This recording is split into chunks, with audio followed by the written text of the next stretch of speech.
嗨，大家好，我是 Jason， 欢迎来到创业者的日常。在最近毕业季开始了，很多人都会参加毕业典礼，很多的名人也都会在毕业典礼上面来演讲。对于我们每一个人，不管你是想要创业，或者是刚要出社会的新鲜人，其实都是对我们非常大的一个鼓励，还有一些建议。我相信在里面，对于我们创业的朋友、兄弟姐妹们，也会有很多的帮助的。接下来，请大家好好的收看一下哦。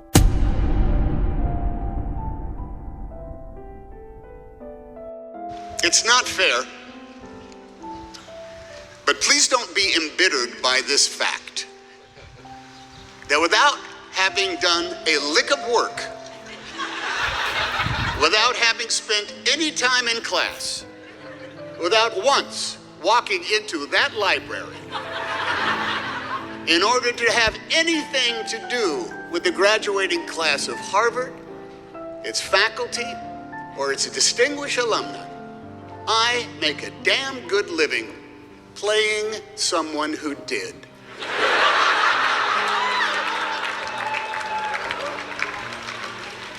It's the way of the world, kids. On behalf of all of us who studied for 2 years at Chabot Community College in Hayward, California,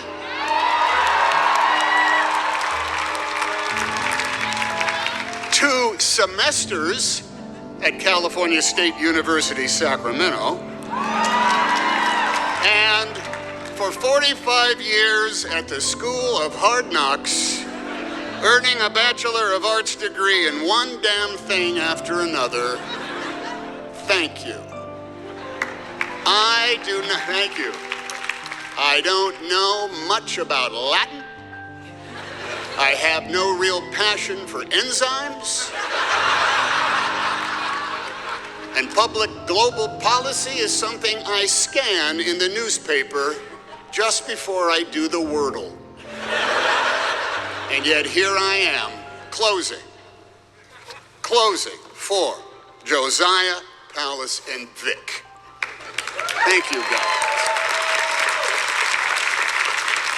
Some of us here can recite by repetition the preamble to a television show we might have seen 5 days a week about a strange being from another planet with powers and abilities far beyond those of mortal men, Superman, who, disguised as a mild-mannered reporter for a great metropolitan newspaper — there were many metropolitan newspapers once, some of them were great — who could change the course of mighty rivers and bend steel with his bare hands. He was faster than a speeding bullet. He was more powerful than a locomotive, and he was able to leap tall buildings at a single bound. And those are very, very impressive superpowers. No? Well, what was most impressive about his powers was how he chose to wield them. Yeah. Cats were saved from trees, and evildoers were banished to the Phantom Zone, and the innocent were rescued with reliable and assuring regularity. But in those half hours, which have since grown to many full-length films and multiverses, and God, you kids see them all, was the ongoing struggle for not just the protection and safety of the world, but too the exposing of crooks and their lies to the light of day. Superman, you see, and his proxies of Wonder Woman and Captain America and Black Panther and the Black Widow and the Fantastic Four. My God, there's a million of them. They are all enmeshed in that never-ending battle for truth, justice, and the American way. And in such a struggle, being a Superman is a plus, even with his one lethal weakness, exposure to chunks of the wreckage of his home planet destroyed by its own hubris and apathy. But hey, there ain't no Superman, nor anyone else in his Justice League. There's just us on this planet. Now, on occasions such as this, beware of certain orators who resort to using sage quotations from historical figures, or the words of legends of literature and arts, or the name-dropping of famous friends as a claim to some kind of wisdom or super ability. Some people standing at this podium shouldn't be considered much more than lucky sots who are in the right place at the right time with the right goods and the right attitude. Or, as a man named Marlon Brando once said to me, Vic, would you pick up that name I just dropped? Marlon Brando, would you hold on to it till we're done? Thank you. Give it back to me at the end. I'm going to need it back. Yes, as a man named Marlon Brando once said to me on a message he left on my telephone answering machine, Tommy, handkerchief, this is Marlon Brandflakes calling you to ask where you are.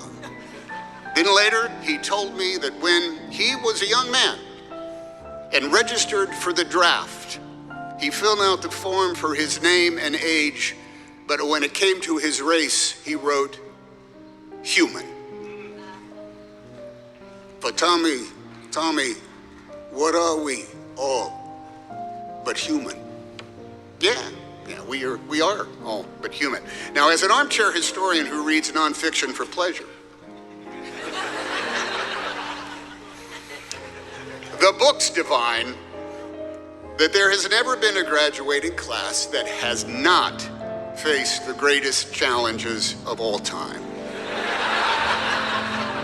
That come every spring, the maelstrom of history swirls so wildly that no matter the year or the era or the generation, there is always an atmospheric river of events that makes right now the hinge upon which our fate is turning.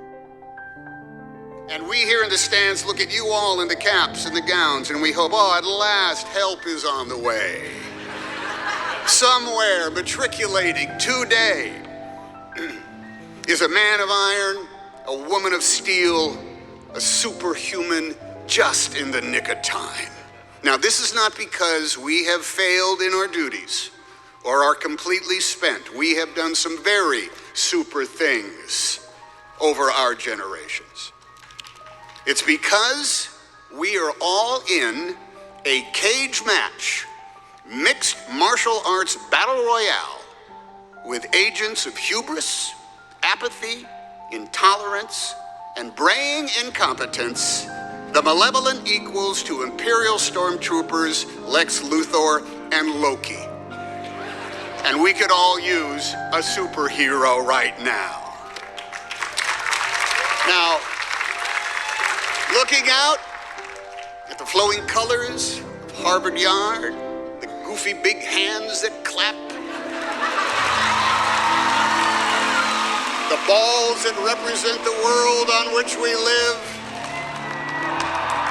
the streamers and the piatas, and someone's very big face rendered large out there amongst the, there she is, that's it, that's it.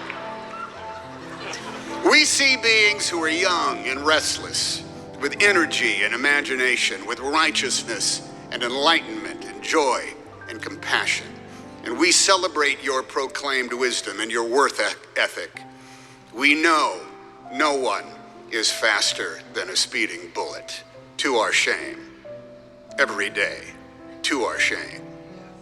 But we can still summon more power than a locomotive, and we are able to leap tall buildings at a single bound if we have the right gizmo. We can change the course of mighty rivers, if such a thing should be done. And we make machines that bend steel as easily as using our bare hands. And we know that to each other we often seem like strange beings from another planet, in habits and tastes and languages, with holidays and foods we eat, and names of the days of the week, all varying. We all have special powers and abilities far beyond the reach of other mortals. Some of us can repair a screen door with ease.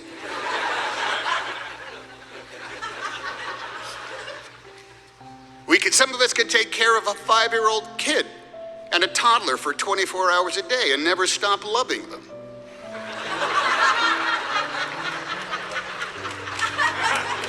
Some of us make sense of physics and economics and global policy. Some of us survive somehow on minimum earnings. Some of us graduate from college despite years of lockdowns and Zooms.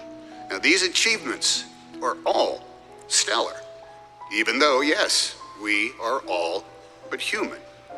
Still, we'd like to look up in the sky and see not a bird, not a plane, but, well, someone who is young and strong and super, who will fight the never-ending battle for truth, for justice, and for the American way. Someone who will take on that work. Now,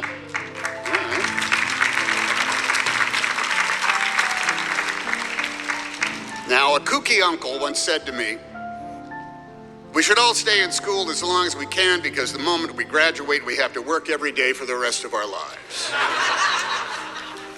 Now that uncle was, a bit bitter, but he was not wrong.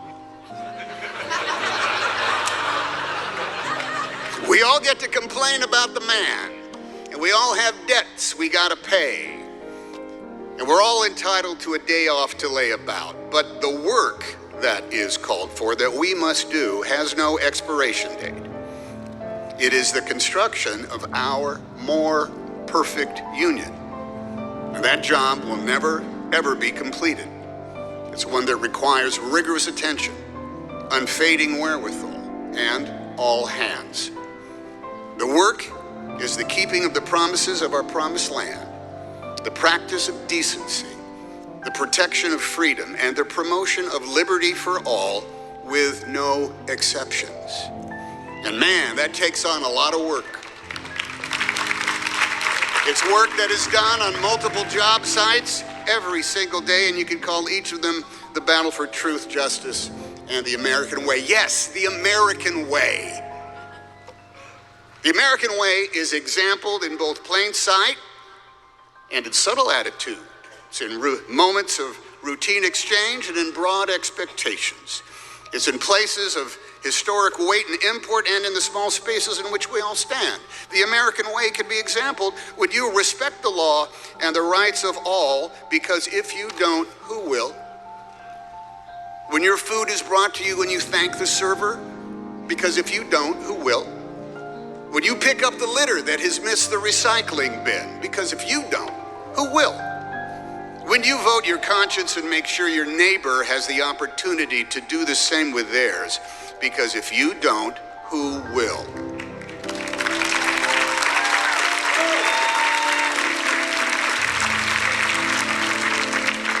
When you make good on your victories and learn from your losses, because both are the results of proud and noble efforts.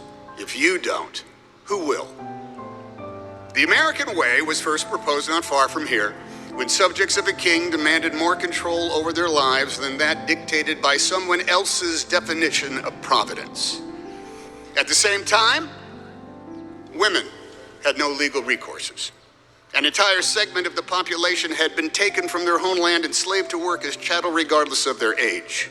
And the original inhabitants of this continent, from sea to shining sea, the only ones who carried the DNA of America, were considered subhuman. Yet even with such paradox was written down the how-to.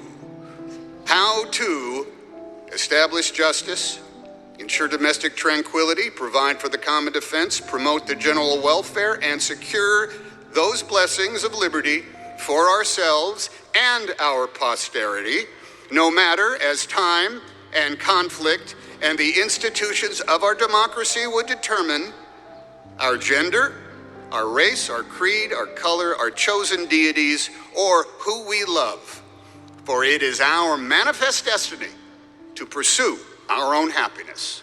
All of us, no exceptions, are entitled to the inalienable rights of liberty and freedom because we live in the United States of America.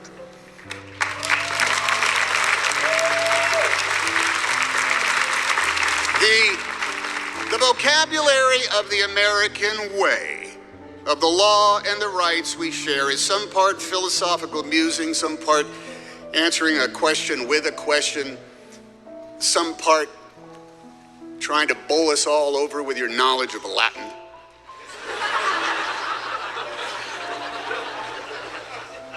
Some part answering the question with a question. And the rest is all practical. It's even physical, and it's certainly tangible. It's the language of telling the truth. What is truth again in Latin? Veritas. The language of telling the truth. It is in the vision quest for truth that we look to you newly incorporated members of the Justice League of Avengers to come to the rescue. For the truth to some is no longer empirical, it's no longer based on data, nor common sense, nor even common decency. Telling the truth is no longer the benchmark for public service. It's no longer the salve to our fears or the guide to our actions. Truth is now considered malleable by opinion and by zero-sum endgames.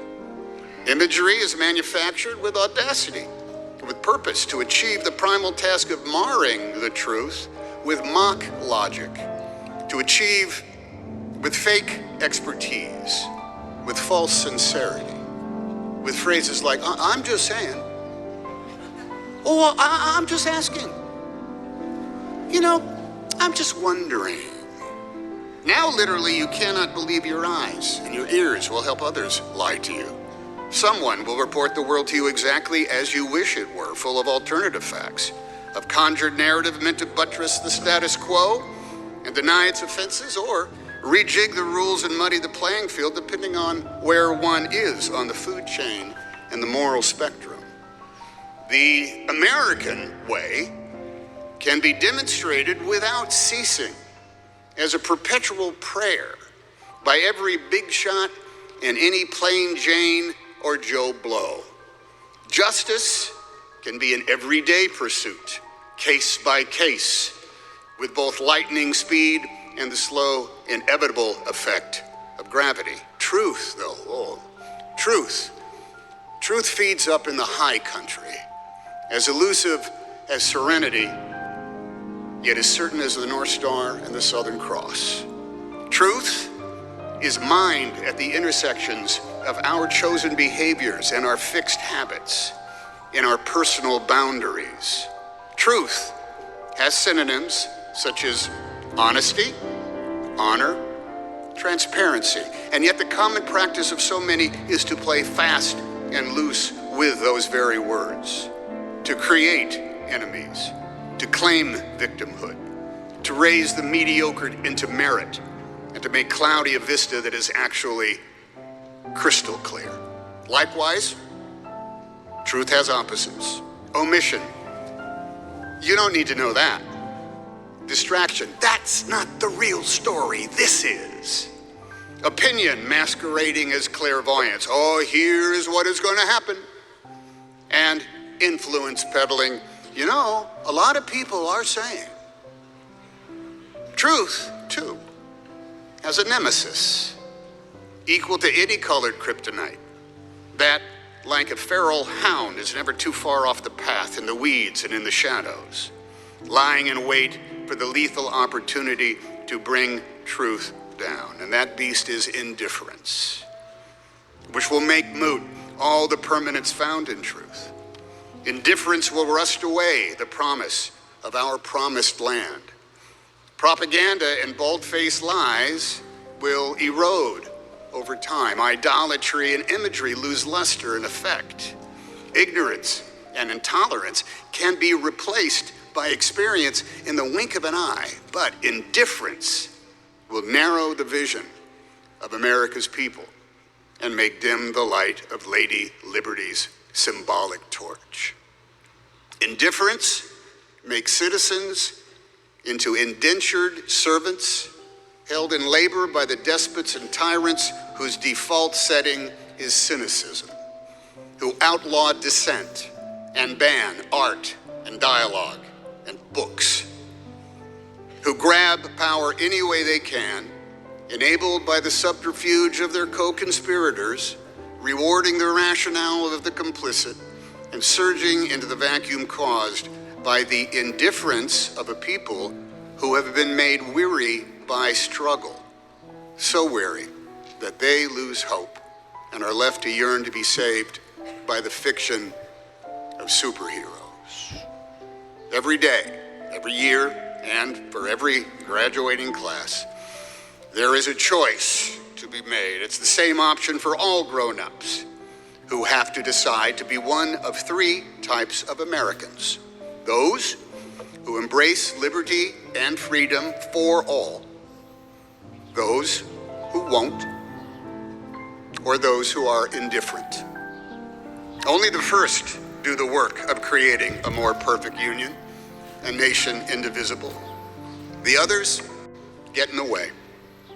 In the never-ending battle you have all officially joined as of today, the difference is in how truly you believe and in how vociferously you promote and how tightly you hold to the truth that is self-evident, that of course we are all created equally, yet differently.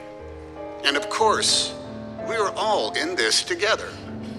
If we do the work, justice and the American way are within our grasp, no matter our gender, our faith, our station, our heritage or genetic makeup, the shade and hue of our flesh, or the continental birthplace of our ancestors. Why is that truth so hard for some to accept, much less respect?